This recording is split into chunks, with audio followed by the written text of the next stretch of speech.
इस मकान को तब उन्होंने खरीदा, जैसे 1780 से 90 के आसपास। तो मकान तो पहले का ही बना था और फिर उसको उन्होंने तब से परिवार यहाँ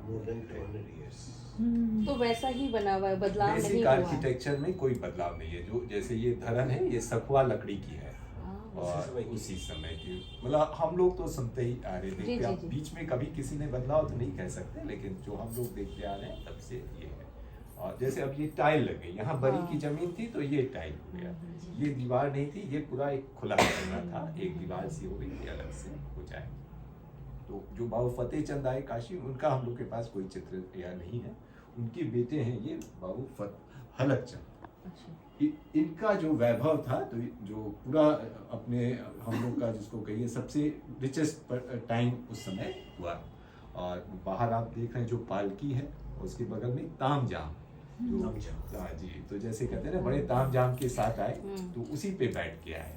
तो वो आदमियों के लिए होता है, आदमी है या आपके जो गुरु हैं, जैसे हम लोग वैष्णव हैं तो हम लोग के जो गुरु हैं तो उनको कभी घर आना है, बुलाना है, तो वो उस पे आते हैं।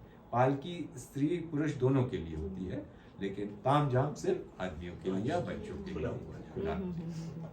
तो इनका बहुत वैभव था, तो उससे ये हमेशा जब चलते थे और तो उसी पे तामझाम पे चलते थे, 40-50 आदमी इनके साथ रहते थे। और फिर इनके बेटे हुए ये बाबू गोपाल चंद जी, और बाबू गोपाल चंद जी से हम लोग के यहाँ सरस्वती का प्रवेश होता है।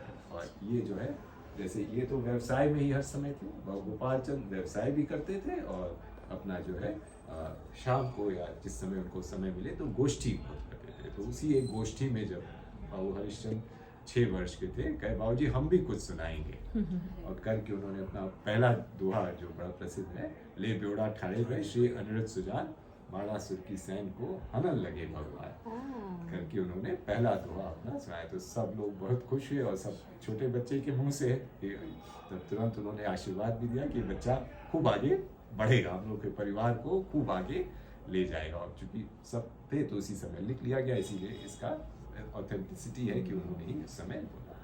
फिर थोड़े दिन बाद उनके पिता तर्पण कर रहे थे, अपने श्राद्ध क्रम में तर्पण, तो पूछते हैं हरिश्चंद्र जी, बाबूजी पानी में पानी मिलाने से क्या होगा? तो कहे कि ये बच्चा तो हमारे परिवार को डुबोए। तो दोनों तरफ वही दोनों उक्तियां उन्हीं के लिए। और फिर बढ़ाया, जो आज आप सब हैं उसी वजह से है। डुबाने का कारण वो लक्ष्मी का जो उनका था, लक्ष्मी से उनको बड़ा प्रेम नहीं था। बहुत विस्तृत कर जो पुराने थे उनको प्रेम था कि वो डुबाएगा, उनको प्रेम नहीं था। उसको पूरा अपना कहानी सुनाई कि कैसे वो पैसे को उन्होंने कहा ना कि इस पैसे ने हमें खाया है, हम इस पैसे जी जी जी, जो डुबाने कह रहे थे कि डुबाएगा, उनको प्रेम था पैसे से, कोई डुबाए ना ये, लेकिन उनको तो ये है। और फिर ये है, और फिर जो गोपाल चंद जी थे, ये लिखते भी थे उपनाम गिरधर दास। अच्छा। और इन्हीं से फिर सरस्वती का हुआ, और इनके 2 बेटे हुए, बाबू हरिश्चंद और बाबू गोकुल चंद जी। तो ये हरिश्चंद जी है। हरिश्चंद जी की स्वयं एक कन्या थी विद्यावती जी, हम लोग उनके भाई बाबू गोकुल चंद जी के वंशज है। बाबू गोकुल चंद जी का एक छोटी चित्र उधर छवि है, वो चौथी वाली, और एक इधर बस्त है उनका, वो सामने वो देख रहे हैं, ये बाबू गोकुल चंद जी। और फिर बाबू गोकुल चंद जी के बेटे हुए ये बाबू व्रत चंद जी ऊपर, और उनके बेटे हुए ये बाबू कुमुद चंद जी, और फिर उनके बेटे बाबू गिरीश चंद जी, और फिर